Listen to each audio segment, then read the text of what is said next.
வரலாற்றுக் கதைகளை கேள்விப்பட்டிருப்போம்.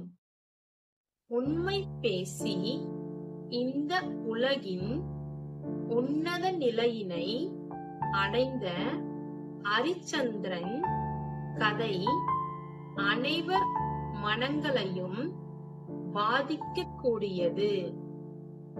இந்த உலகில் உண்மையாக இருப்பது மிகவும் கடினமானது.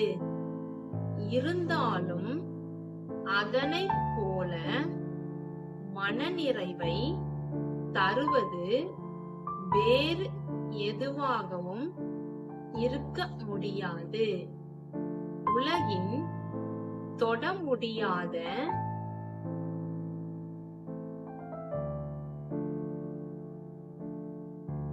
உயரங்களை தொட்டவர்கள் மனதிலும் வாழ்விலும் உண்மையினை